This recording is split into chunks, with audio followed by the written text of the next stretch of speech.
going on, everybody? Welcome back to another edition of Ask PJ Braun here in the podcast room at Blackstone Labs. What up? Can you see my my Wolverine thing in the camera? Because I am the Wolverine. So guys, listen. Here's the deal. I have not looked at the questions. That's how we do it here. There's no Google. There's no Safari. There's no me writing notes in advance. But I'm gonna add a little something to this today. Today I'm gonna try to really power through these questions and not dick around and be silly, because Josh came down with what I like to call a random illness. No one knows what it is, but he doesn't look too good. And I want him to go home. He's very pale. Achy. He's Throat achy, hurts, head hurts, eyes burn. You know what it is. Crotch rot. I don't know about that. I think that one's pretty good. We were watching some dancing on Instagram before. Always good dance videos on Instagram. A lot of girls dancing on Instagram, dancing with their butt cheeks. And you know, in different fashions. The swim, I believe, is used Swim move very often. All right. So So guys, before we get into the questions, so a lot of you guys have been saying that we should have like a podcast discount code. Now, what a simple-minded person would do would be like, okay, there's going to be a code. The code is podcast, and it's going to work for anything that we talk about. But we're not going to do that. To challenge ourselves and to challenge you guys, and to make Josh and my life harder, but also to keep us on our toes, we have made individual coupon codes for every product. So when we talk about a product, if you guys are interested in that product, we're going to say, hey, now that we're done talking about that glycolog. if you try to save 10 or 15. No, it's 20. Or it's 20. It's fucking 20. You should mix in a couple tens. Oh, man. Just to screw with Clay. Yeah, so we're going to do our best to fire out those codes for you guys. They should all be active now. So we're going to have a little discount for our loyal podcast listeners. 20%. Are you guys ready for these codes to be coming your way? Let's do it. Gonna hit them up? Give me some easy ones. Come on, easy ones. All right. First one comes from Jerkface Everlasting. Great name. Which is based on letrozole. Does letrozole actually work to slow or reverse extremely mild gynecomastia, about a 1/4 inch marble size? If so, in what doses, and does it replace your other aromatase inhibitors, such as Arimidex, while you are using it? I recently crashed my estrogen using 1 milligram Arimidex every day in an attempt to address a gynecomastia onset. I've backed way off of it, and my E2 is slowly rising, probably just over 20 right now. Is the point of letrozole to eradicate your estradiol, or does it specifically address gyno? If my estradiol is already low, should I even consider using letrozole? Thanks, PJ. Always appreciate your willingness to spread knowledge and experience. You're a smart one, and I'm glad. So for starters, don't abandon the Arimidex. Now your estradiol is really low, therefore, I think that adding in the letrozole is most likely going to put it to 0 again. I will tell you this. I ran into a similar problem. I'm just going to tell you this from personal experience. I ran into a similar problem in 2006 into 2007, and I did an entire prep using letrozole and Arimidex, and I dried myself out like crazy. It was the driest I've ever been. It was one of the worst I've ever felt in my life. Felt next to death for most of the prep. Got ridiculously lean, but the marble never went away. And that led me to believe, and I've spoken about this with other people, that once there is a marble there, the marble typically isn't going to go away. So when people tell me they have puffy nipples or their nipples are sensitive, I ask them, squeeze around behind your nipple, do you feel a hard marble in there? Because once you've got that hard marble, the gland has pretty much grown. That's part of the glandular excess growth that you're getting now, and that typically is not going to go away. My advice to you is, if you're very curious, just do the Letro every day for 2 weeks. And in 2 weeks, if you're not wiped out, it's definitely not going away, and I would absolutely get off of it, because you're going to feel terrible and you're going to crash your estrogen again, because 20 is still low. Anything under 35 is low. You know, you're in a spot now where the estrogen is lower than, what's considered healthy. 35 is ideal.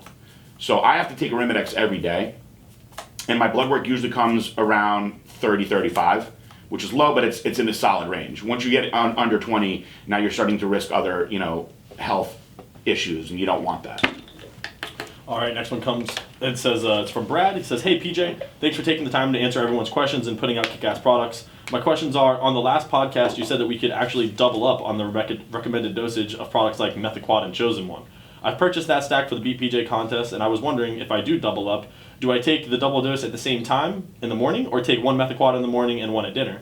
I'm assuming for Chosen One, I take 2 in the morning and 2 in the evening if doubling up." Yep. If you're doubling them up, do not take them all at the same time. You want to even in your blood. You're going to space them out for sure. Second question is, you say in the meal plan to take Methiquat and Chosen One within the hour of working out. I typically lift and do cardio first thing in the morning, so I'm fasted. Any issues taking these on an empty stomach?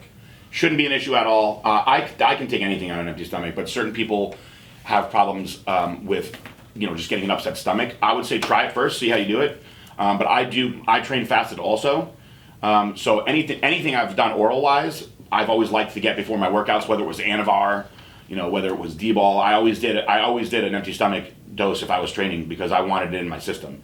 Now, is it going to make or break you? No, because it's still going to be affecting your hormones. So if you took it afterwards, you'd still be getting the good benefit of the product. But by taking it before and having it active in your system before, it'll probably fuel you a little bit more aggressive through your workout. I actually always like to take my Methiquat on an empty stomach before I go to the gym. Mm-hmm. The androsterone actually does have scientific results behind it that say within the first 30 minutes, it really does start to work and give you some strength increase. And that's a great point. And I think that psychologically, you also get a little bit of placebo effect of knowing, like, I got this shit in my system, I want to make the most of it, right? 100%. I feel like that's what most people think. They're like, I want to take this before I work out. Be extra savage. Yeah, I mean, and, I started taking, I started messing around with, I got some oral testosterone troches. They're 25 milligrams of it's an oral testosterone. Like, we didn't have this when I was competing. Sublingual, you put it on your tongue? So you put it on your tongue, it's gone in like 2 minutes. And I'll tell you, I went into the gym, and I felt super aggressive, like, as soon as I got there. And like I felt like ready to go. Whenever I used that that topical testosterone, that was like 60 milligrams, and I would take it like 20, 30 minutes before the gym, and absolutely more aggressive, just great pump. Yep. Next question's coming from Trevor Osborne. He says, what's your opinion on having a calorie deficit while eating constant carbs versus carb cycling for cutting? A consistent deficit. I just think that when you do that, your body's going to adapt regardless, which is the beauty of a cycle, because you're continuously throwing change at your body. So your body is going to have to work harder to adapt. And for that reason, I think it's better. Now, I'll tell you that for the most part, my diet, even though I'm on a ketogenic diet, is a bit of a cycle because I eat different fats all the time. So most of my work days, when I'm at the office, all I'm eating is snapper and asparagus. So I'm at 2 meals that are essentially no fat. But on the weekends, I'll usually eat red meat twice a day. I'm eating more caloric dense meals. So I'm on some sort of a cycle. I'm just cycling fats instead of carbs. If I were to switch off of keto, I would go into a carb cycle myself. I would just start going down into a deficit because I feel like your body adapts faster when you do that. And then the only way to go from there is either down more or spike it back up again. Right. Pointless. And the other question he asked is actually about the Allegiant contest. Says he sent in his picks and haven't received his code. You should have gotten it last night. If you haven't seen it in your inbox, check your spam folder. There you go. All right, next question. Guys, please allow Josh 48 hours to respond. There are so many people that want to be in the Legion now that it's turned into more than a 24-hour thing now. So what we're doing is we're just blocking out chunks of time for him to sit down and go through all these because it's a lot every day now. I'm sending people every day. People are doing it on their own. So give him a good 48 hours. Don't email him 3 hours later saying I haven't heard back from you yet or hey, did you get my call? I mean, if you do, it's just going to take longer. Yeah. It's really not going to help. So the next question's coming from Paul Winchester. He says, hi PJ, hope you had a good birthday. I enjoy your cardio Q&A each morning. My question I have is, how do you break a strength plateau? My bench is my weakest lift, and I can't seem to get past 1 rep max of 215 at 145 pounds. Your advice is always appreciated. Cheers. Here's the approach that I'd like to see you take. Get away from flat benching, but work the ancillary muscles around the muscles that are worked in the flat bench, which the primary muscles obviously are your chest and your anterior delts, right? So you're going to want to focus on those muscle groups. So you're going to completely get away from flat benching for now, right? And get into your incline bench press instead. Now, you're going to want to work on military presses, front lateral raises. You're going to want to work on forearm work, like hammer curls, because these are all the muscles that are involved in controlling and supporting that weight. So you're going to want to focus on those exercises. And now, I would like you to incorporate in your chest workout some moves that are focused around the bench press, but not the complete movement. So what this means is you will do what are called lockouts and partials and negatives. So lockouts are when you've really got the bar pretty much set up on some pins, and all you're doing is pressing the top 20% of the motion, locking it out, holding it, and feeling your body holding that weight, supporting that weight, and getting used to that weight. Then take it back down to the bar, and then repeat that again. Okay, so you're just learning to lock the weight out. The next thing you'll do is partials, and you're gonna need a really good spotter for this, okay? So when you do partials, what I tell people to do is you're gonna get more out of the bottom, okay? Because the bottom is the hardest part. So get a good spotter, all right? You're gonna pick a heavier weight, And you're not going to pick your max weight because then you're going to get buried underneath it. But bring it down to your chest, pause. And now you're going to go just up to between 70 and 90 degrees. Then have a good spotter pull up the rest, assist you on the negative, bring it back down. And then you're going to focus on that bottom half. He's going to help you to the top. So now you're doing the opposite of a lockout. You're working the bottom. This is going to teach you to hold that heavy weight and be stronger in that movement. Now you do this for about 4 weeks or so and progressively overload yourself with more weight in both the lockout and the bottom. So if your goal is to hit 215, now you'll be progressed up to like a 225, 230. So when you do go back to the flat bench and you do start messing with the 215, it's going to feel lighter because you've learned to control that weight at the top and you've learned to move it from the bottom. A very good spotter is extremely important during these exercises. Somebody that knows what they're doing. You don't want somebody that's going to sit there and be like, come on, you can do it, and have you gruelingly pushing through the reps. You want somebody that's going to take the workload away from you. It's going to be a harder job for the spotter, but it's going to teach your body to utilize that weight more. These partial movements will help you perfect the actual full range of motion of the bench press itself. What he's saying is probably don't have your girlfriend spot you. Yeah, because she's somebody not that's going to get that pay off fast enough. Pick somebody stronger than you. The next question comes from Daniel. He says, "Hi PJ, I'm 32 years old. I'm still relatively new to fitness. First off, though, let me say that I love your company, videos, and transparency you allow. Because of your advice and videos, I've made substantial progress in the past year and have gone from 215 down to 175 at 5'10", and dropped from size 38 pants down to 36, then 34, and now I'm knocking on 32. Wow. I entered the contest and have been diligently exercising and lifting 7 days a week since the start of the year. Due to some small personal issues, I fell off the diet for 2 days and essentially had cheat meals, consisting of a lot of peanut butter with my wife's homemade banana muffins, and didn't work out. I already feel terrible having done this, but as most men, I work full-time. I have irregular hours due to it being in retail management. I'm also taking a managerial accounting course at the local community college, all while trying to be a good husband and father for my 3 kids. My workouts are very based on my schedule, but I'll do P90X, the original 300 Spartan workout in my garage gym, run around the neighborhood while my son rides his bike, and hit the gym after class twice a week at my community college. 1 day for legs and 1 for arms. Any other advice and encouragement for keeping up with the diet and exercise with such a wacky schedule? First time in my life I can actually see my abs down there forming and look and feel younger than I did when I was in my 20s. Thank you for your time."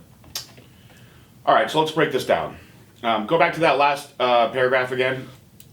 By the way, don't kill yourself over just falling off for a couple days. It happens to the best of us.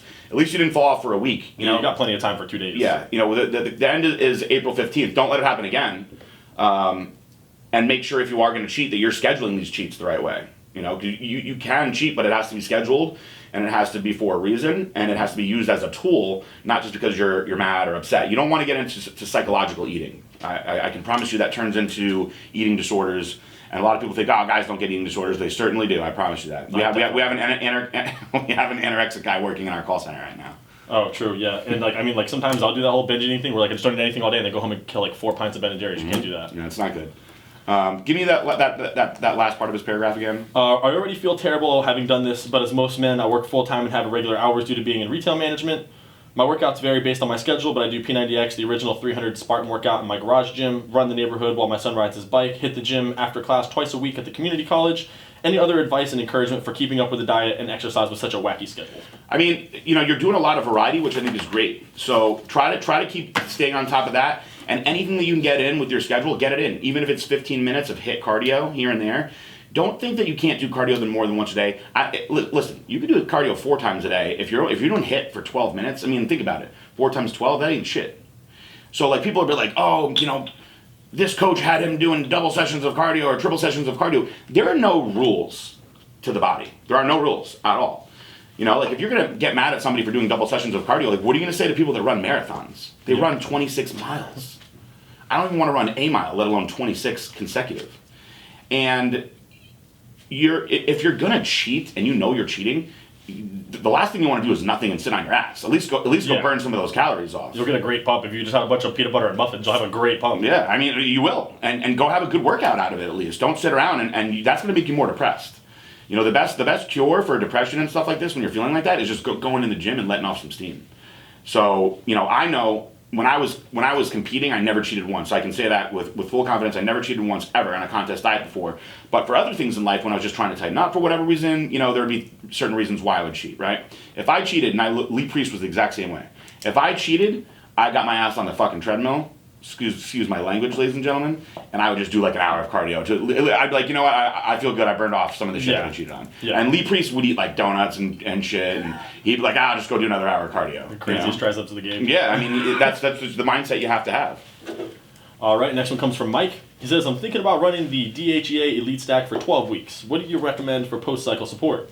PCT5, Eradicate, and Apex Male for how long? Are all these post-cycle subs sufficient enough to get my levels back to normal, or should I be adding something else as well? Thank you, Mikey.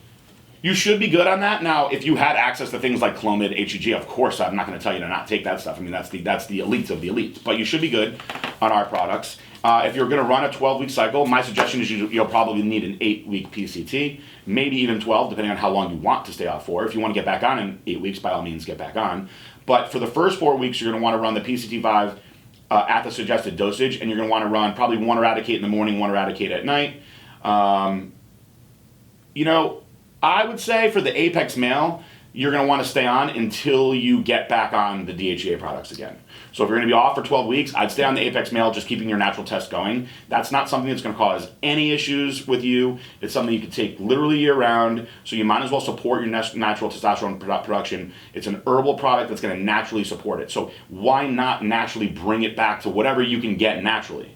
Because it's not going to be you're not going to be getting, the effects that you got of the DHEA products, but at least maximize what you can get. Because if you abandon it, you have the risk of being at a lower level of testosterone and not improving for a little while. So whether you do the PCT5 for 4 weeks, 8 weeks, after that, regardless of what you do, stay on the Apex Male until you get on something else.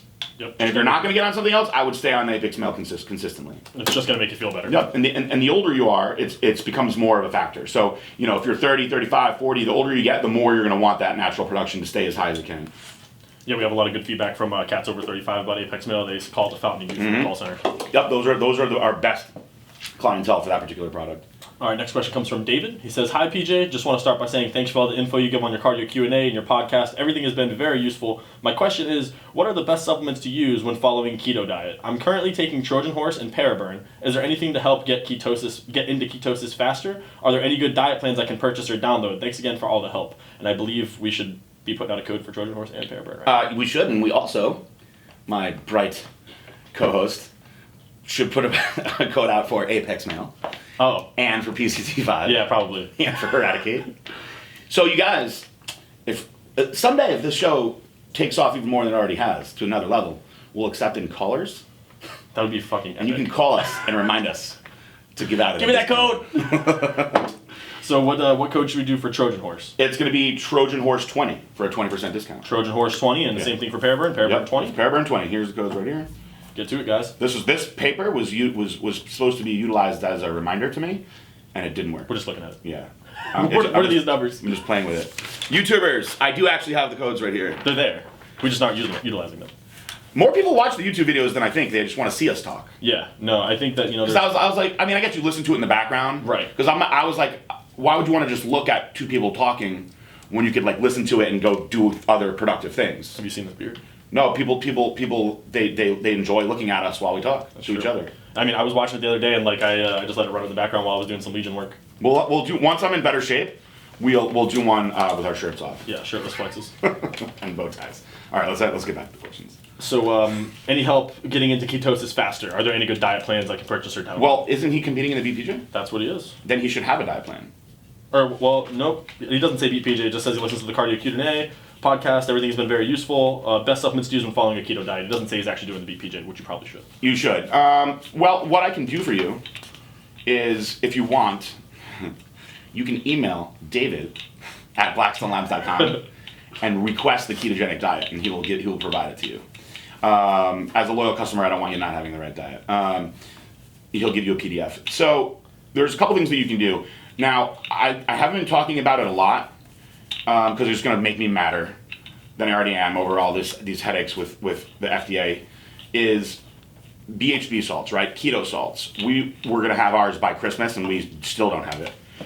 In fact, you guys probably haven't even heard me speak about it. I have powder at my house, but we don't have a product to sell to you guys yet. But what it's going to do is it's going to keep you in ketosis faster, easier, longer. And it's literally just a sodium that you drink it down. You can mix it in with whatever. It doesn't taste great. anything that you're going to take that's sodium based like that is going to have like a saltiness to it. But the way it works is pretty cool. Even if you screw up and eat some carbs, it'll bring you back into ketosis faster. It might make you poop a lot though. You gotta be warned for that. Some people want to poop a lot. I know a lot of girls out there that they'll pay big money to poop. Really? Girls and poops are suck that shit out of there, huh? They're not synonymous. Girls and poops for some reason. Well, the next question comes from the King Kong. DHP salts, guys. DHP salts. Did you answer the last question? Yeah, DHP salts. You can get them anywhere. How do I learn more about the lifestyle? How do I get started? And the current concern I have is that with my type 1 diabetes now, I have lows a lot since I'm at the gym now. I know keto, a low carb diet, but is there a way to squeeze enough carbs in so my super don't just drop? I think I know where he's going with that simply because of the type 1 diabetes. Yeah.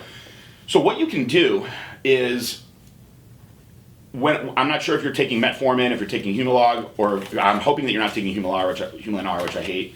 A lot of doctors will be using Humalog and metformin more now than ever with diabetes treatment. Humulin-R I feel is kind of like a dinosaur. When you train, obviously you're going to monitor your blood glucose often when you're a diabetic. So when you train, you're actually going to want to try to get a mild spike. Not as aggressive as somebody that doesn't have diabetes, but you are going to want to try to put in some of the carbohydrates before and after you train, which would also be a good time to be taking metformin. And if you're not taking metformin, even Glycolog, our product, which is a glucose disposal agent, which works in a very similar fashion. And it's pretty aggressive. Regardless of whether or not you're using the Glycolog, and if you're interested in Glycolog 20, you can save 20% off. Boom. If you are prescribed metformin or Humalog, which is very fast acting, that would be the two times where you would want to be adding that amount of excess carbs in. Now you want to be a little bit more reserved with it because of the diabetes, but you'll number one, you'll get more fuel for the workout. Number two, you'll have faster recovery, and because that you're utilizing your actual dosing of your insulin or metformin with it, you will certainly become more anabolic and benefit from it rather than store it. Whereas if you're just eating and not taking your medicine properly, you would essentially wind up storing some and then run risks of bringing your blood sugar too low, going into a diabetic coma, which is a huge risk when you do have diabetes and you're not properly taking your medicine and eating the right way. So obviously for you, it's something that has to be done a lot more textbook and without really experimenting the way other people can. But done the right way, you can absolutely make yourself highly anabolic and really monitor this and do a lot with it. I have a couple friends that have type 1 diabetes, and they are absolute monsters because they just know what works for their body and when to take their insulin. And if they're doing it right, like Colette Nelson, she was an IFBB pro, was never a heavy gear. She wasn't taking the big gear that a lot of girls were. Still was able to put on lots of muscle, stayed very feminine, but she knew she actually taught diabetes education. And she's the one who taught me how to use Humalog the right way. And she was able to maintain all her muscle, while eating very, very small amounts of carbs, and turn pro with diabetes and compete, in great shape with diabetes. So utilized the right way, you can become very anabolic. Next question comes from Frank. He says, PJ, what do you think about shakes only during the day and one food meal? So 3 to 4 protein shakes and then a red meat meal for dinner. Thanks, Frank. I'm not opposed to it. I think that you're going to be hungry. If you're taking the proper extra supplements, so this is a time when things like supplements become more valuable, right? So Slim Fast, all it was a shake for breakfast, a shake for lunch, and then a sensible dinner. And millions of people jumped on the Slim Fast program. A lot of them lost weight. They were in a caloric deficit, and they were on a regimen because Slim Fast said, look, you eat a shake for breakfast, a shake for lunch, and then a sensible dinner. It's kind of hard to screw that up. So if you're doing 4 shakes during the day, you're meeting your protein requirements. Would not be a bad idea to add some fats in there, though, to get those essential fats that you're going to be missing out on, and then have the whole food dinner. Now, most people would be more hungry doing that. If you feel fine doing it, do it. There was a point where I was really, really poor, super poor. And my clients, wasn't training a lot of people, but I had a sponsorship from Species, and I used to ask for 8 4-pound proteins every month, right? And I would sell some of them, sorry Dave, and get some cash to help pay my bills. Naturally. And then the rest, I would just keep having protein shakes, so I was broke. So some days I would do 4 or 5 protein shakes, that's all I had, I'll just have another protein shake, and then I would just eat what I could eat at the time, and I was in my early 20s, and I didn't have a lot going on yet back then. That's when you start running out of milk, and you're like, I got those fucking protein powder, but no milk. Yep, eating cereal with water.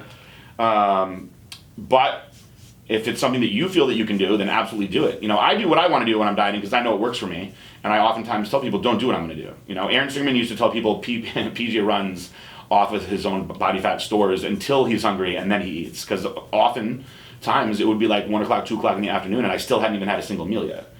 Now I get up very, very, very early and I do quite a bit before I even get to my first meal. And by that time I'm pretty much starving and I have eggs and some ground turkey and some veggies and a little fancy omelet that I make. But I could go for very long periods of time doing shakes like that. It's not something that I'd be opposed to. I would do it myself.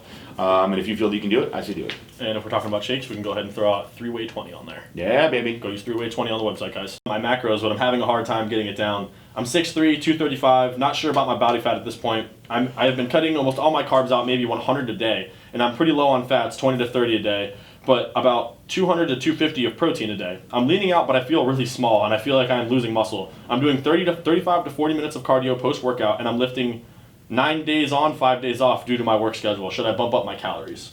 9 days on, 5 days off. Interesting breakdown.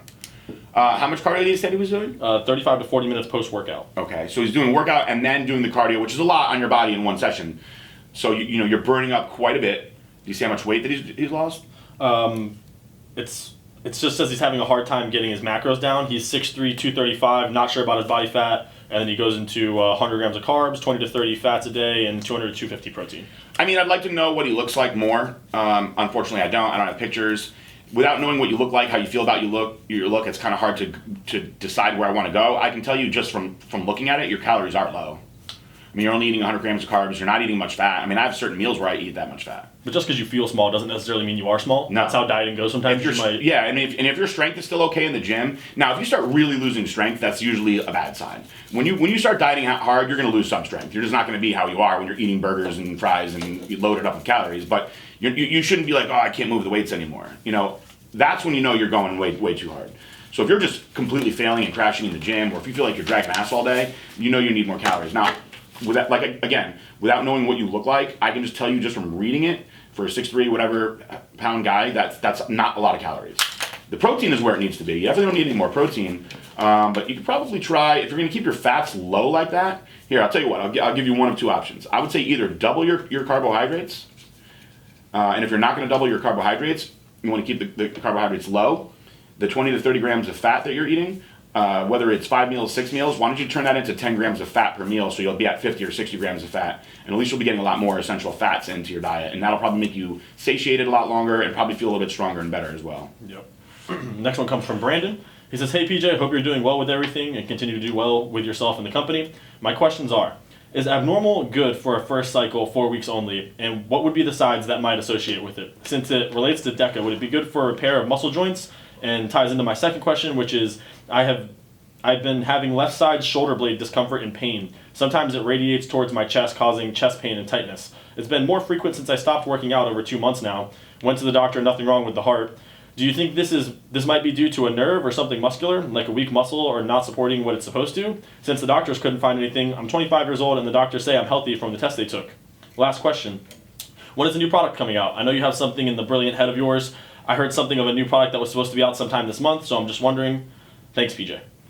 All right, well, there's a few questions there that can be answered relatively simple. As far as the shoulder pain, it could be a number of things. It could be anterior delt. It could be pec major. Really, what I would do is get some deep tissue massage on it and have somebody that knows what they're doing with massage therapy work that area. They'll be able to feel if it's injured. The doctor's not going to massage around in there and feel the tendons and everything and feel how the fibers are if there's something wrong in there. If they said there's nothing wrong to you, I ask you, what tests did they do? Did they do x-rays? Because that's not going to show anything muscular. Did they do an MRI? Because there's no way to tell what's going on in the muscle without an MRI. And so if they did not do an MRI, they would truly not know if there's nothing wrong with you. Now, maybe they were saying there's nothing wrong with you because they thought, perhaps you thought, that you were having like a heart issue, which is why you had your heart checked and they told you your heart was fine, which leads to anxiety. A lot of people feel pain in their chest when they have anxiety. Perhaps you're having anxiety issues. This happens to me all the time. It happens to Sammy that works here all the time. He gets chest angina, it's called, which is a tightness and pressure in the chest. And it often feels like you pulled a muscle in your chest. It can be scary. And it can be very painful. When I get mine, I actually literally sit there and I just massage it. and I try to just loosen it up. Now, you could very well have an injury to the anterior delt, which the only thing that's going to help something like that is rest. I would say I'm sure it's not torn, because you can usually visibly see tears when the muscle is torn, and you'll usually get bruising as well. As far as new products coming out, we have lots of stuff going on, guys. We've got products that should have been out months ago. We have labels that have been done for a year on some of them. The Evaporate, for instance, Adrenal Care, for instance, Equalizer, for instance. We've got lots of commodities. My dad is going up to manufacturing tomorrow, Thursday. And we're going to put together a good game plan with my partner Jared on what we can get out the fastest. It looks like we can probably get Evaporate out the fastest. So not the sexiest product in the world to the mainstream, but to all the hardcore people that want to be as dry as they can, or they're competing and want to be drier, or they're going to the beach and they want to be drier, or they want to dance at Studio 54 half naked, they want to be drier. Anybody that wants to be drier, this product's great. If you're a girl, you got your period real bad, it'll help you out with the bloating. If you're a guy, you got your period real bad, it'll help you out with the bloating. It's a very strong herbal diuretic, stronger than anything else that's out there.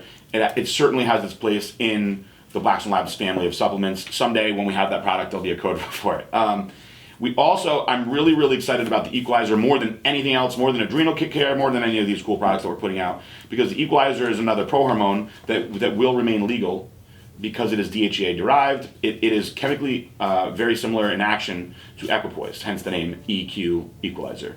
And I'm going to find a horse for that video, I promise. So we do have cool stuff on the horizon. It's just a matter of how fast that I can get it out. I do believe that I will be able to get some of the commodities out faster, like the glutamine, creatine, things like that.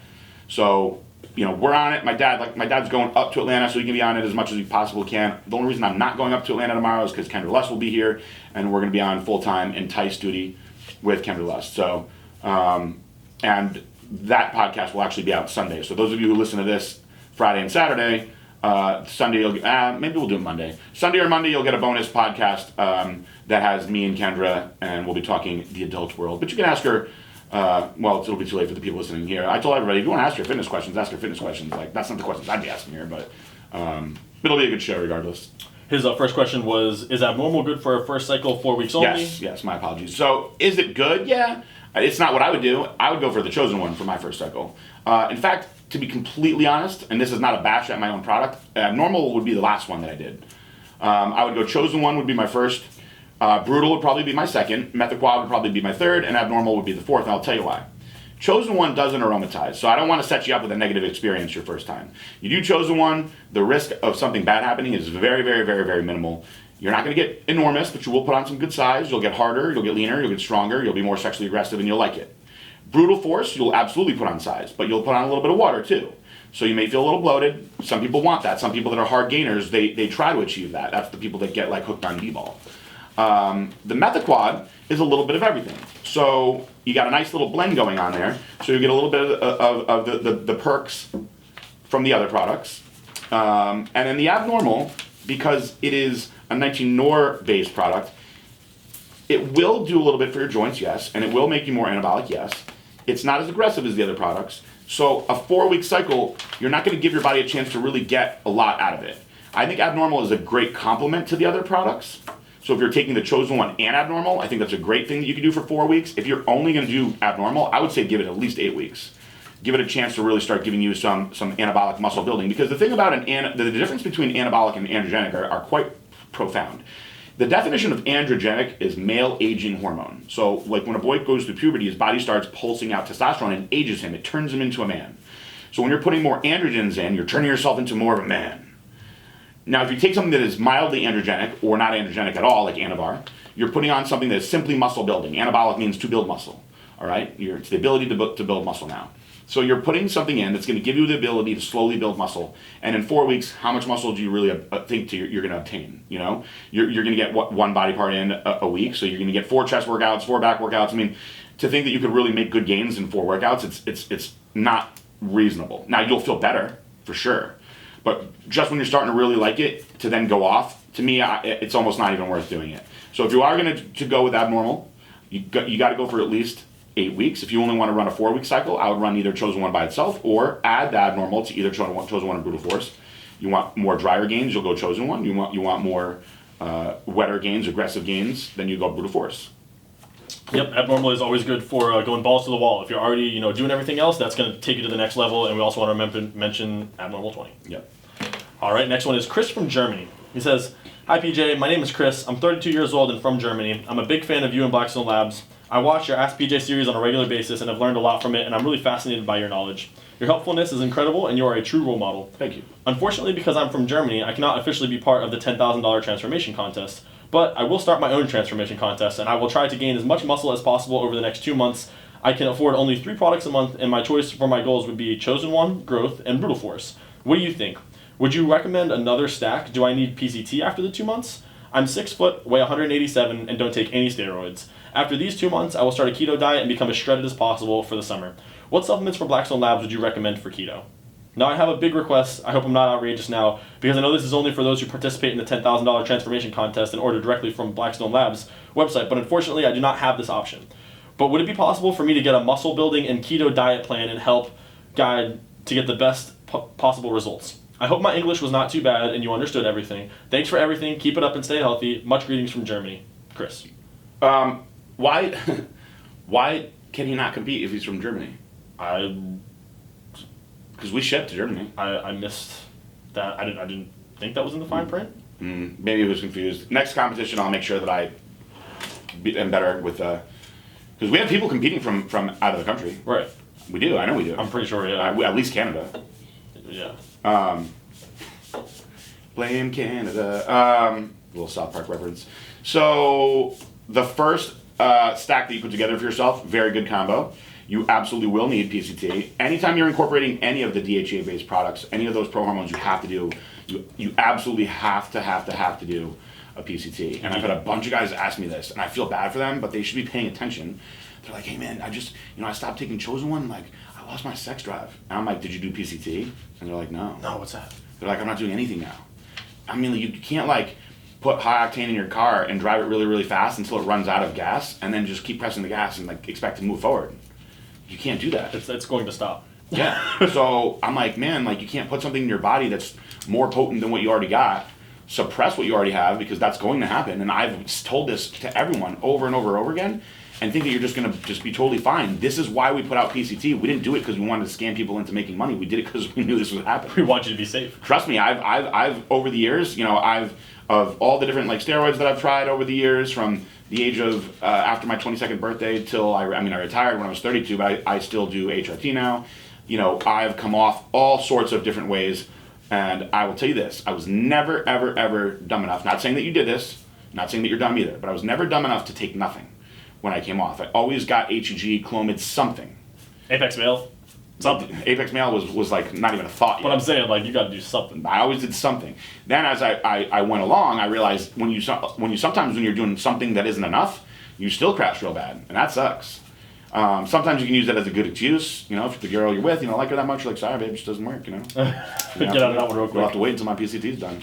But this is why we put that out, to combat that happening. So you have to do the PCT, guys. Anyone listening to this, if you're doing any of the DHEA-based products, Chosen One, Brutal Force, Abnormal, Methaquad, don't think you can get away with not doing a PCT. Every now and then I'll meet somebody that's, "Yeah, I just stopped and I'm fine. I kept all my games." And I'm just like, "You're a liar," but that's okay. Yeah, no way. I'm telling you, you're almost putting yourself in a position to lose your gains, because you're probably getting a swing of cortisol and a swing of estrogen and making all the work you did just completely like... Just turn into mush. Yeah, it's a shame. So do not do any of these products without the PCT. I can't preach that enough. If you do the PCT, I think you'll be fine. What was this question after I saw the first cycle? I agree with. The second question was... what you should do going into the muscle building? Yeah, he wants to know if it would be possible for him to get a muscle building and keto diet plan to help guide to get the best possible results. Yes, if you email David at blackstonelabs.com and tell him about this conversation, he will take care of you. Awesome. And we'll be moving on to the next one, All right. which is Santiago. Santiago. And he says, "Good afternoon. I purchased the hardcore stack, and I have both Brutal and Chosen One, along with Eradicate and Gear Support. I also got the lean stack with the Viper now, and the way I take the subs are as follows: one of each in the AM. Eradicate, Chosen One, Brutal Force, Gear Support, along with Cobra, but my new stack will have Viper, and I take all of them with 8 ounces of Trojan when I wake up. I either fast cardio or cardio after workout. I eat breakfast and then take my 1 Methaquad, I wait to digest, then go to the gym, drink my BCAAs during, and a protein shake after my session. Around 6 p.m. or so, I take another dose of Eradicate, Chosen One, Brutal Force, Gear Support, along with the Cobra, but the new stack will have Viper, and he takes all of them with 8 ounces of Trojan. Okay. Should I add another Methaquad pill and be able to bulk up more? Then before sleep, I'll take 3 growth pills. Do you think I should add another dosage of any of the subs or stay the same? I would also like to dry out more, and I feel like I have too much water and you aren't able to see the striations or veins. I drink 1 gallon of water every day. What can I do to help me dry out or make my skin tighter? Well, I mean, you answered your own question in the last sentence. If you feel that you're too watery, the last thing that you want to do is add in more of an androgen that's going to make you more watery. So I would keep your doses where they're at. If you're not doing the 4 grams of C a day, which I preach to everybody, make sure you're doing that. Add in some asparagus to your meals. If you have 2 or 3 meals with 8 to 10 asparagus spears, that'll help you naturally get rid of water. You don't want to focus too much on water right now because you need the water. The water's gonna help fuel your workouts, and you don't want to dehydrate yourself for weeks on end. The water will go away. You will keep on burning fat, so focus on what's important. A lot of people are, I'm not saying that you're doing this, but a lot of people mistake water and fat and vice versa, and they'll be like, I'm really watery, and I'm like, nah, you're just fat. And I'm not saying that about you. You may be just holding water. I myself, I don't hold a lot of water. In fact, I hold so little water that I have to combat it with sodium and potassium and things like that, and that's why I drink a Pedialyte every morning. But I know when I'm fat, that's for sure. I know it ain't water. I can feel it. And it doesn't sound like water, just if it jiggles. Just jiggling around like blubber. I said, that must be jelly, because gems sure don't shake like that. I used to work with this guy. This is a quick side story. I said I wouldn't do this because I know you don't feel good. No, it's okay. So movers say the most horrible, raunchy things. They're just notorious. Kind of like carnival carnies. Yeah, and I'm allowed to say it because I did it all through high school and even into my first year of college. I worked for my dad's moving company in the summer times. And so I used to work with this guy, Scott Elliott. And he used to pack a dip. He was a driver who they're the lazier. They want to drive the truck and do nothing else. Just sit. So you get yourself a driver and you get your big, your loader and unloader. Your big crate, right, filled with shit, filled with their furniture. And the driver, he don't want to do shit. So he would sit in the back of the truck in a fucking lawn chair. I'm not making this up. And we'd be in New York City, and he'd catcall the girls as they walk by.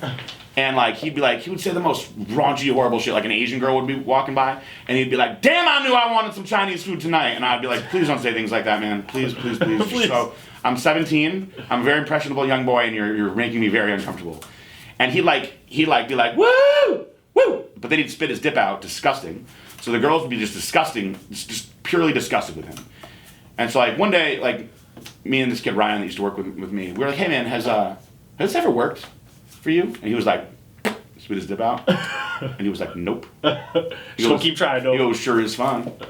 And I was like, "No, it's not. You're freaking embarrassing us so bad." He's like, "When you're a kid, shit embarrasses you more." Because now I'd probably just laugh the whole time. Yeah, whatever. And be like, "I'm not even with him. He's just some crazy guy." That guy's off his fucking rocker. But one of his lines was, that must be jelly, because jams sure don't shake like that." Anytime you saw a girl with a big ass. For companies that put out testosterone, watch out for people that make up their own language. If he's speaking a language you don't understand, probably don't buy that guy's shit. If he's speaking Targaryen, most likely he's out of his mind. Next question comes from another Santiago, actually. Shout out to all my Game of Thrones fans. He says, "So I already went through 1 round of the lean and hardcore stack before getting the email with how to use the stack in the diet. Hopefully you will be able to help me out and let me know how to take the hardcore along with the lean stack together, along with what other stuff I should take to help get better results." Another guy that didn't get the diet? Looks like he started the stack before getting the email. Okay. So what was the question? I was about to say email David. By the way, David is the vice president, and I'm taking it straight to the top with those questions. So if there's anyone that's going to answer it, it's going to be him, because that's the person that I talk to the most, who wants me to be mad at them the least.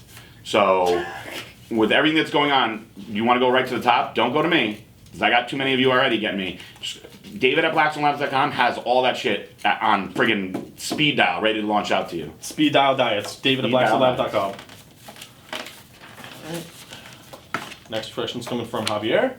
He says, "Hello PJ, hope all is well with you. I'm a big fan of you and your podcast. These podcasts I find very informational and motivating. I'm a military vet with a little family and work shift work. Therefore, my body is not what it used to. Although this past year I started following you and your podcast as well as using your products from Blackstone and went from 255 to 220. Please keep these podcasts coming as much as possible.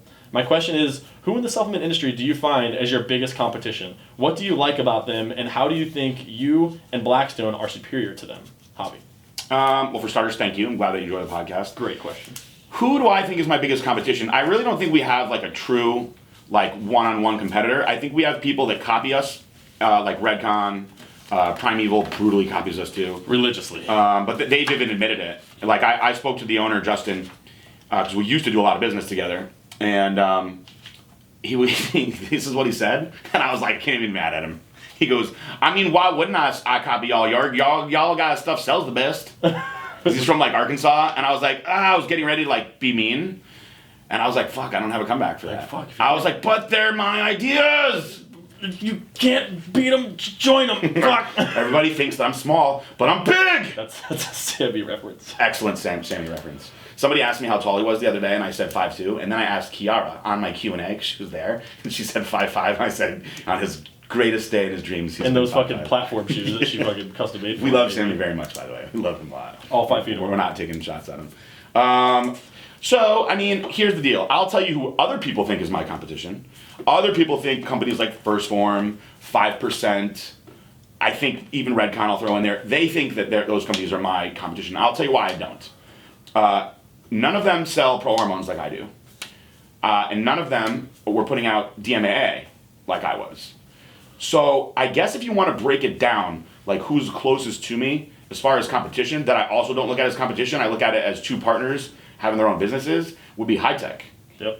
But we don't compete with each other. We uplift each other. Yeah, I mean, we help each other out. And the best way to put us in High Tech, and this is not a diss, this is, and Jared will say the same thing. So when you go to Publix or you go to CVS, you got your Band-Aids, right? Made by a Band-Aid brand. And then you got your CVS Band-Aids that are pretty damn similar. The great value ones from Walmart. It's great value. It's the same thing, great value. Publix has theirs. And there's the people that want to go in there and get them. But then there's the people that are like, nah, I don't want the Walmart Motrin. I want Advil. Baby. Give me that Advil. Give me the Advil gel caps. We're the Advil gel caps. Remember that. Absolutely. The little blue ones. Yeah, those are brilliant. So I guess really it would be High Tech because we have very similar products, but we are the ones that have all the balls. So like when I partnered up with Jared, like first of all, it sucks when you start being successful in this industry because then everyone hates you and they want to sue you. So once you start getting hated and sued a lot for being awesome at life, you get frustrated at life. And the only way to combat that frustration at life is by picking a side. So you can either be on the pussy side like everybody else, or you could be on the gangster side like Jared, and Jared alone, basically. And I was like, dude, I'm tired of like running away. I don't want to settle with people. Like I want to fight like you, but I don't want to do all the court stuff. Like you're good at that. You win all the time. And he was like, I do win all the time. I do. He is. He just wins all the time. He's like the gunslinger of the They should Wild play. West DJ and Khaled stuff. should follow him around. Major key. Really, right? Major key. He just wins a lot, and so I was like, I want to put out the good stuff. Like I don't want to like be putting out the same cookie cutter shit that everybody's putting out, and that is my usage of cookie cutter, not a Dollar Misfit usage of it, because that's just gay. You know, when I was young, and I was out, and I don't mean gay like in a homosexual way. I mean gay in like a non-cool way. He's wearing a pink shirt immediately. Yeah, you can still utilize gay that way. That's the way I utilize it.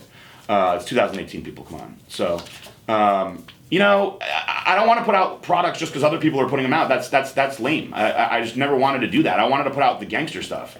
You know, that's why our first pre-workout had DMAA when everybody was banning it. You know, so that's why we put out pro hormones. That's why we put out SARMs first.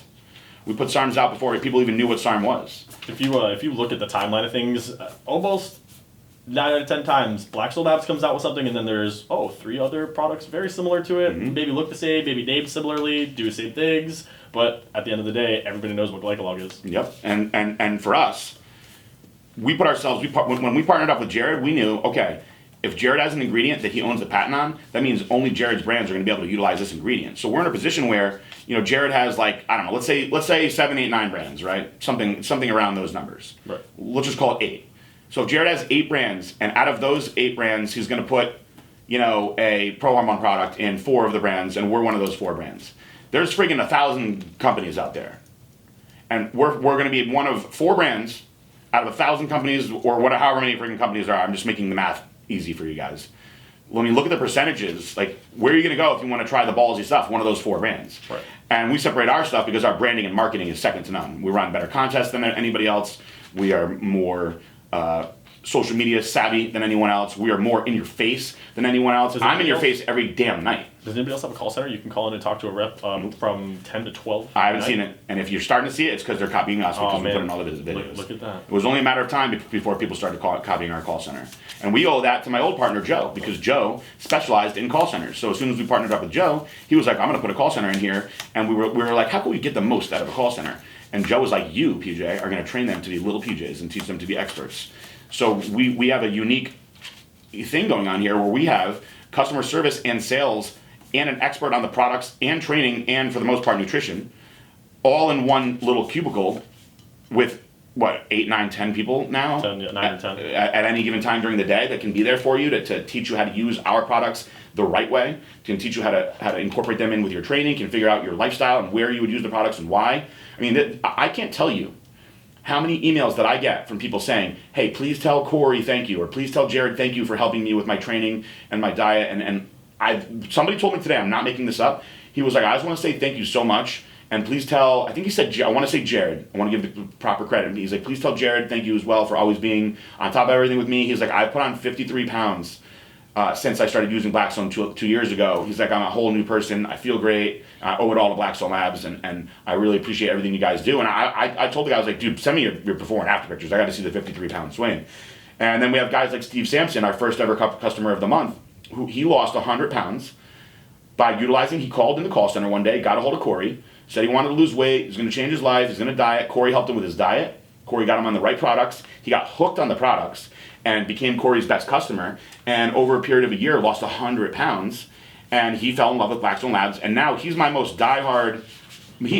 Steve Sanford is my most diehard customer and follower that I have. He's on my Q&A every day. He helps other customers. He helps other people out. You know, he teaches them about the products. He posts about all the products. He believes in all the products. And the proof is in the pudding. I mean, go look at his before and after pictures. So you're not going to get companies that do that. And I don't mind saying it because I know that I'm backing it up. So what separates us more than anything, yes, we'll put out the aggressive product that other people are afraid to put out. But we brand ourselves, we market ourselves, and we help people in a way that nobody else does. We do more for fitness than the other companies are doing. Sure, you can do a contest and give away 50 grand. I've seen some of these bigger companies do that. That's awesome. That's great that they're going to give somebody 50 grand. If I had billions of dollars laying around, I'd give out more money than I am. And each year I have increased the prize money as the company's grown. You know, because most people are like, damn, I don't want to stroke a check for 10 grand and give them friggin' a couple $1,000s of free products and clothes and pay to take them on a trip. You know, it gets pretty pricey. Crazy festival. But you know what? I want to give back. I want to have fun. And I'm fine with making less money that month to do something awesome for somebody that's going to friggin' be a memory that they're never going to forget and inspire more people to get along. And the more people that are getting involved, the more the company's going to grow, and then the more I can give out bigger prizes for bigger contests. So, you know, find me a company where the CEO actually participates in the transformation contest. Find me a company where the CEO sits and answers your questions every day, and you won't. And I think that's why you guys love Blackstone Labs, and that's why I keep doing what I do. I'm compelled to do what I do. I can't not do it now. And my guys in the call center can't not do it either. You know, I mean, I know Corey is like contest prepping people. I mean, he's doing all kinds of stuff. I'm compelled to touch on that a little bit.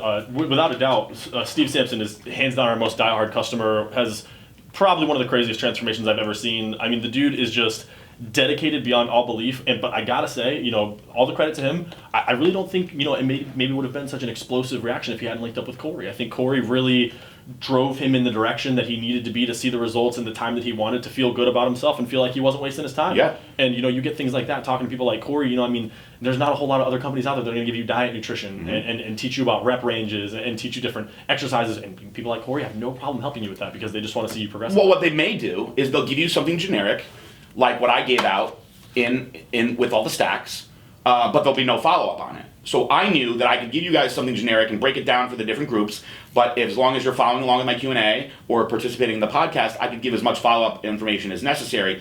And, you know, I can say this on behalf of the other guys in the call center because I know they feel the same way. When you're coaching somebody and guiding somebody and they're getting the good results, it's almost as if you're getting the results with them. It's a very positive and uplifting thing that you share together, and it's very rewarding. And for me, I used to love like the testimonials that I would get when I was coaching. It would make me feel very proud, very good about myself. It's a very satisfying and rewarding feeling. So we have a whole team of people that are chasing that feeling.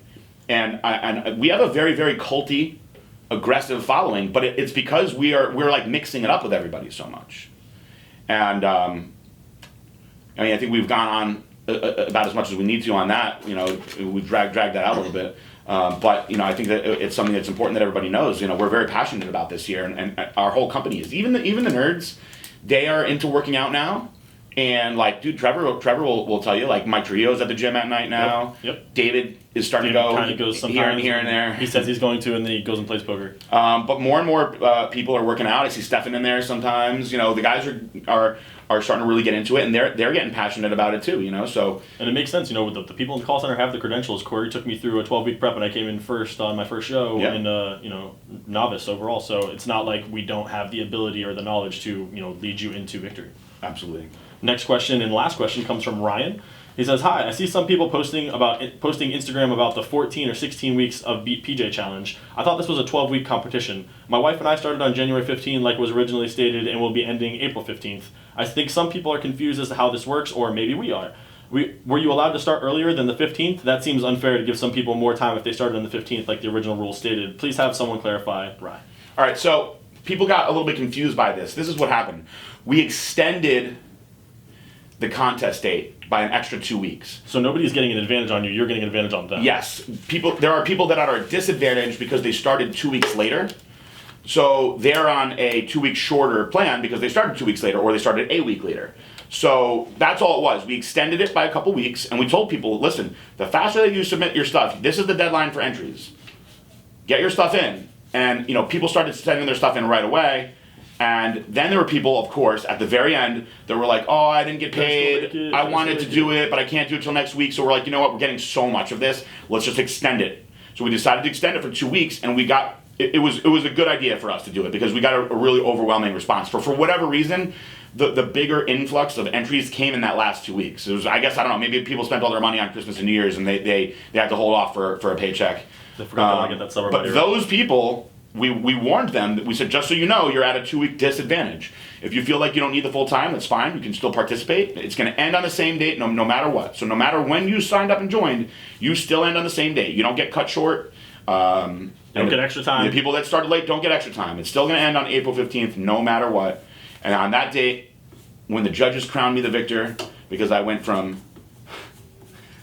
I was trying to think of something funny. Trevor's better at that kind of stuff. I wanted to use the word svelte somehow, but I didn't know how else to go with it.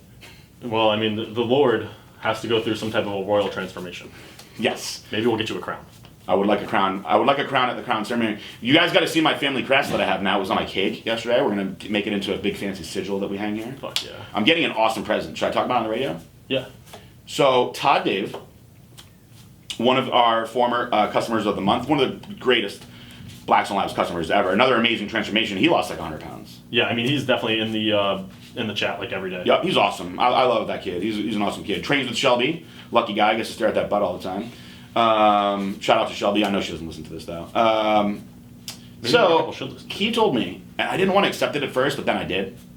He was like, I have a gift for you for your birthday, when I come down there to visit, because I invited him to come down here and see headquarters. And originally he was going to bring Shelby because she's one of our athletes, but I think Shelby doesn't want to travel because she's got to travel with Arnold and everything else, and she's just concerned about her physique. Fair enough. So he's going to come down here, and he's like, when I come, he sent me a video of it, and it blew my freaking mind. You won't care about this. Neither will you. But all the other guys in here will. He has. Oh, I saw. All of the freaking giant banners for all of the Game of Thrones, all of the house sigils, the family sigils, like the real ones, like shit that's they're like 5 feet long. So I was like, dude, I can't take those from you, man. That's such a cool offer, but I don't want to take those from you. I'm like, I wouldn't even know where to obtain those. You went through the trouble of getting them all. He's like, nah. He was like, it would mean a lot for me for you to have them because I know how passionate you are about Game of Thrones. And he's like, it would be cool for me to know that you have them. He's like, plus you got all the space at your house to hang it up. And I was like, oh, I ain't hanging these up in my house. I'm hanging these up in the office. I'm going to do videos. All my videos are going to be in front of these things from now on. I'll be in front of the Targaryen house in one video. I was going to say, just hang them up in different departments. Yeah. And we'll have battle at the end. I want them everywhere. I think it's so awesome. And this is the perfect place to have them. Oh, perfect. Then we can tie that in with the flamethrowers. We're going to have 5 to 10 flamethrowers. So I do have a flamethrower coming, guys. It is coming for real. Yeah. They're on back order. And so now I got in with Palm Beach Tactical. They're awesome. I'm going to get a machine gun also. It's a 1 hour course, by the way. What? So here's something that I think you should know. First of all, Palm Beach Tactical, these guys are awesome. What I'm doing to my Glock, everyone is going to be jealous. I'm going to be the talk of the neighborhood. The town? Of the town. Talk of the town. Yep. Talk of the neighborhood. The talk of the block. Of the cul-de-sac. So my Glock is going to be snow camo with Blackstone Labs on the barrel. And then they're going to hollow out 2 points of the barrel so you can see everything in the chamber. Dope. The actual barrel itself is going to be matte silver that will match the snow camo, so that's a whole separate piece. The actual grip, they measured my hands, my fingers, so it'll be custom, so my fingers can go into the individual like groovings. And it's going to have an extender for four more bullets, so extended magazine. No pinky head? Yep, no pinky hang. I hate that, especially when you have fat, meaty hands Can't stand that shit. that are covered in Band-Aids right now. So I'm also going to have the very fancy light on the bottom that does strobe light. Super bright. Dude, it shit blinds the shit out of So you. bright. He showed it to me. I was like, yup, add that too. Could you imagine seeing that and all of a sudden you just hear gunshots? You're like, fuck, I don't know when I'm gonna die. Laser red dot on the top. Yeah. What else am I doing? Oh, the trigger is gonna be snow camo. Dope. You can even do the trigger. You can do so many cool things. Like a hairpin trigger on that motherfucker. Mm-hmm. They're changing the sensitivity of the trigger. So anyway, once I figured out how many things you can do with a gun, I started noticing some of the different guns that they had. Guns that you don't see every day. And I said to the guy, I noticed that you have machine guns in here.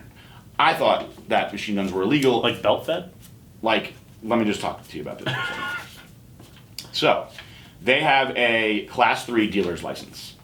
And the law in Florida, you may be interested in knowing, is that anything registered before 1986 is legal to sell with a Class 3 dealer's license, and you can take a class, right? So there's a guy, he's a retired Navy SEAL. I have his card. I will show it to you. It's called Vigilante Training. And you go down to Miami outside, which we should absolutely do, and you can learn to shoot with machine guns out on their outside training base. And it's like a course that you take, and then you can buy a machine gun after that. I was gonna say, can I leave with a machine gun? We will be buying machine guns. I don't guns want the after. training because No, that's just gonna make me mad. If you have your carriers, you need that, you need the course, and you can buy a machine gun. We're doing it. Absolutely. Oh my god. There's no way I'm not doing it. Can we just set it up at the top of the fucking building like a turret? Anytime somebody comes in here, we don't like just fucking on the car. Well, I'm gonna get for my new gun, the X-Dye 566. So I really want you to get Paul to get another one of those for you. I will. Because I want one. Yeah, and it wasn't expensive either. It was $500. So. I know. I want that for my car. I'm gonna get now that I know about the 100 bullet fucking the round attachment, drum. the round drum that you can get. I'm 100% investing in one of those. This weekend there's an event that I can't go to. Your brother's going. Me and Dave and Nick are gonna go. I may just give you guys some money and be like, bring me back some bullets and that drum if you can have it. What's it called? It's a 100-round drum magazine. No, not that. What is the event called, Trevor? Oh, it's the. It's in West Palm or something, right? It's the gun show. It's just gun show. Yeah. Just called a gun show. Yeah. They're all called the gun show. It's like it's apparently. every second Saturday of the month, I think, or something like that. Well, I was told that that's the place to go to look for stuff like that. Yeah. So You just walk up, hand them cash. Yeah, if they have that, you think about your boy when you're up there because Yeah. I want it. Oh yeah. You know that I want it without even having to ask me. Okay. And I need ammo anyway. I'm trying to go get a fucking. Who's calling me right now? I'm trying to get a nice. I'm trying to get a new carry for me, and I'm gonna put a carry in Tara's purse or something after all that craziness that happened on the highway. Yeah, get her one of those little subcompact minis. Yep. Paul has one that he carries in his boot when he feels like carrying it. It's this tiny little thing. It's not a 22 either. 22s, by the way, 22s suck. Yeah. I mean, you know what? I take that back. Your brother's girlfriend's gun, that 22 rifle, is awesome. Because it's just like a little BB gun, and you're just like, pew, pew, pew, pew, pew, and it's like really easy to be accurate with it. That's fun, but like, the girls are like, oh, I want a little mini one. And honestly, they're hard as hell to shoot. Yeah. Can't just holding them. Yeah, it sucks. Like, Yeah. if anything, there's much better options, and they have all these. They have subcompact 9mm that you can get that are much shorter and smaller and compact that you can easily carry concealed. Like, I got turned off to carrying because I'm just weird and like I don't like things like rubbing on me and shit. And I was trying to see how it would feel carrying my 9 just at the house. And I was like, there's no way I'll be able to do this all day. Maybe I'd get used to it. Yeah. But No, just eventually you get used to it. and doing just it that day, I was like, I don't know. I don't like it in the front at all. Plus, I don't like the idea of having a gun pointing at my dick all You just day. gotta get a good holster. But I've also talked to people that like, the guy that taught my class, for instance, say a lot of people like to carry at 5 o'clock. And he's like, 5 o'clock is not an ideal place to carry because a lot of times you miss. You're in a fucking scary situation, and you're reaching to your 5 o'clock, and you're fumbling around to grab this gun, and you get shot and you die. Whereas if you're carrying in the front, you just whip it out real quick because it's right on your friggin' belt buckle, basically. Right. You pull out, you shoot, you draw, and you fire. Now, what I think that I'm gonna wind up doing because I wear a suit every day is get a shoulder harness. That's the shoulder harness would be badass. Well, because you won't be able to see it. dual wheel Uzis. Yes, that's another thing. Once I get to this class taken care of, I feel like because I have the jacket on, so you can't see it. It's concealed, and it won't be bothering me because it's not like sitting in my waistband. And I feel like having something right here is less annoying than having something hanging in your belt the whole day. Absolutely. But like I said, people say you get used to it. Maybe I would just get used to it. Eventually, it does start to feel like an extension of your body. You just know your pants are a little heavier. Also, people told me that most people don't try to conceal a 9mm like I was. So they usually can conceal like a smaller compact gun. I mean, like I have a 40. And it doesn't bother you? I'm not really worried about that. Like if I have it, I need it, and the only reason I have it is because if something goes wrong, you're gonna use it for 1 fucking second. Like I just want to move to like New Hampshire where you can just strap it to your leg and it doesn't matter. Yeah. You're like, there's my gun. Dude, my buddy fucking moved to Nashville, and he was like, dude, I showed up here. He's like, South Florida, a lot of guns and gangsters and things like that around there. Not the best area, and. He's like, but I move up here to Nashville. He's like, and it's open carry. Yeah. He's like, there's these like 85-year-old women with 2 dirty hairs on their hips. I'm like, go ahead, boy, say something slick to me. Yeah. Everybody's a lot more polite around there. Robberies happen less often because every person in the restaurant has a fucking gun. Yeah. So makes it a little bit harder. I mean, you see what you're getting into, Yeah. You're like, I probably shouldn't piss this person He off. said like gas station, conversations. People are a lot more polite. Yeah. Oh, hey, how you doing? But it does make sense. I mean, think about it. If you're a stupid idiot and you're starting a fight with somebody, and you can visually see that person has a gun, it's safe to say that that gun is for protection to keep you away, and that you will get shot if you attack them. Yeah. And if you are attacking them and you're presenting a threat of imminent danger, you are certainly legally allowed to get shot. Here in Florida. Now, if you're just talking shit, you can't shoot that person. They are allowed to talk shit, sadly. Yes, they can talk about. You can throw a rock at them, but then you're presenting a threat of imminent can shoot danger. you. I asked all these questions in the class, by the way. Yeah, the only one that I didn't know when we took that class was that when you see like the sign at the mall that says no guns. Yes. Fuck that sign. Well, if it's a government building though. Government buildings are the only ones. So hospitals, courthouses. Why you would bring a gun into a courthouse, I have no idea. Or like the mall, the mall. It's like there might be some mall rats that need to get mowed down. I've had kids follow me from the gas station to that mall right there before. Yeah. I invite that.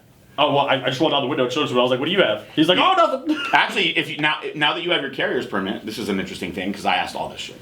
And the guy was really good. He was very good with like how to explain everything. Now that you have your carrier's permit, you can carry brass knuckles. Yes, and a knife. Yeah, so you can knock people out. You got the permit. So you can use the brass knuckles even though you have the permit.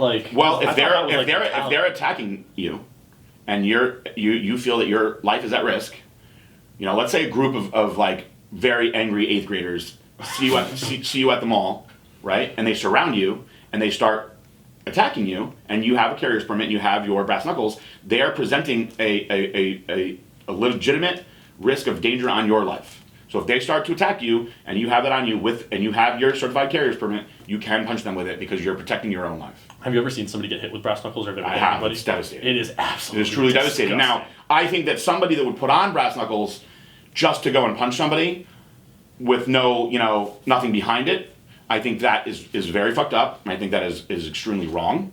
Now, if they like raped your sister or your daughter, by all means, take them out.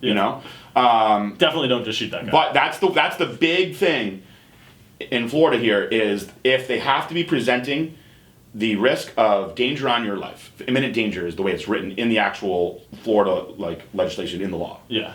So that means if somebody's 7 yards away and they're like, "Fuck you, I'll kill you," that doesn't matter. No, if it can't be proven in a court of law that they had the ability and the opportunity to cause harm to your person, then you should not have shot them. Yeah, well, I'll tell you right now, though, just from us shooting at the range and, watching everyone, if somebody's more than 7 yards away and they're like, "Fuck you, I'll kill you," a lot of people are not going to be able to shoot that guy. I mean, it's also, in the state of Florida, dude's 30, 40 yards away, you shoot him, you're probably going to go to jail. Yeah. You wait for that motherfucker to get within 7 feet. Your brother would be like, "That guy is saying that he's going to kill us. I'm going to shoot him in his right shoulder," and he'd be able to do it. But most people, you just start firing shit out, and you might shoot the guy in the face by an accident. Yeah.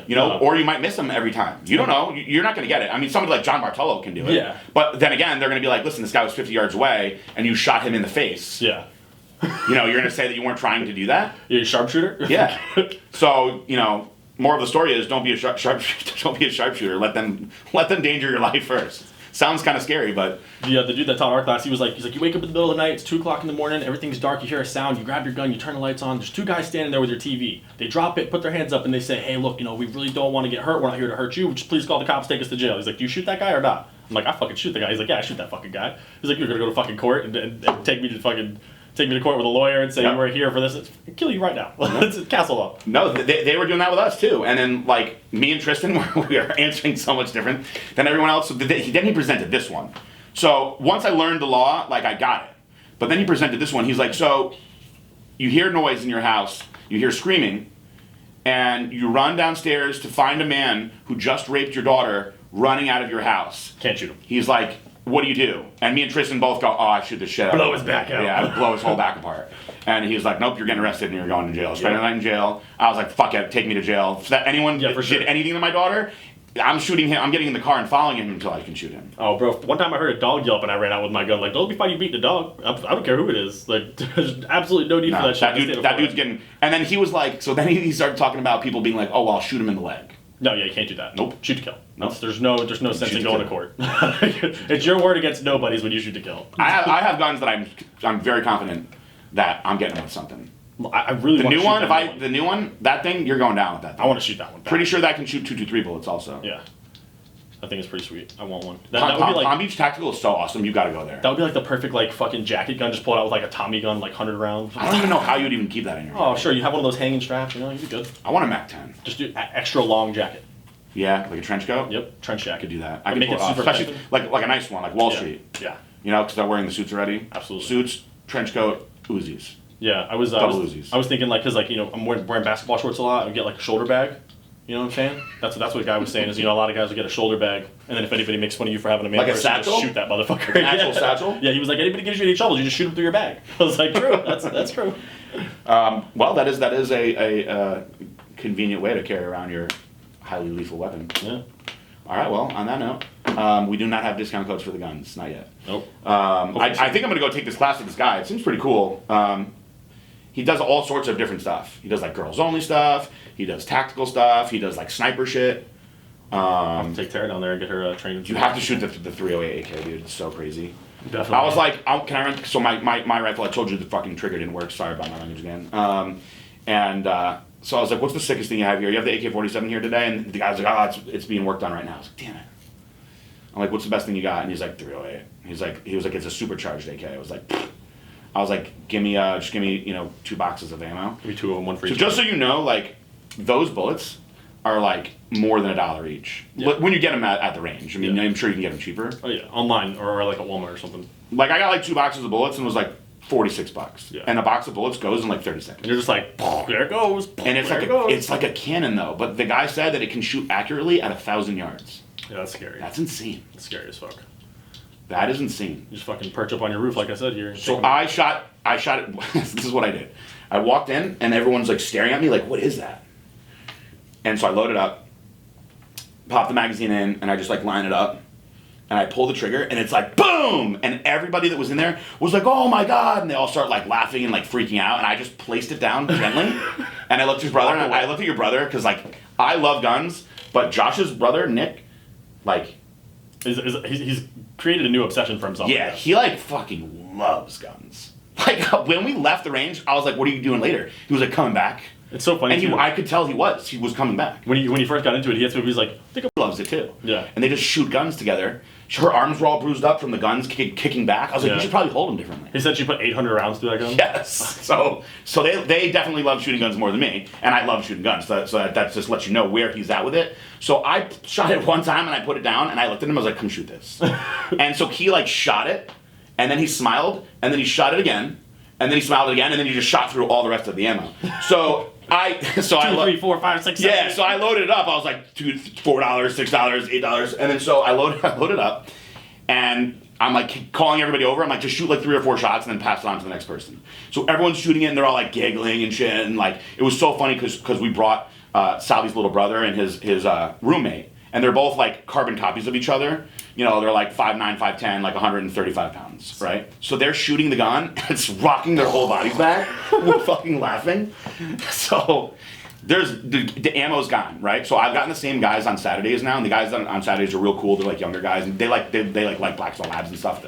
They're like, oh, we see the cars everywhere and stuff. And the guy was like, did you used to have a black Aventador? I was like, yeah. So like they've known about us for a while. So I go back out there, and I was like, I'm gonna need like 6 more boxes of that 308 ammo. And the guy looks at me and goes, you're such a savage. He goes, you did this last week too. And I was like, just give me like 6 more boxes. So I wound up buying like 9 or 10 boxes of it, which is like hundreds of dollars of this ammo that you just go through so fast. Same thing as fireworks.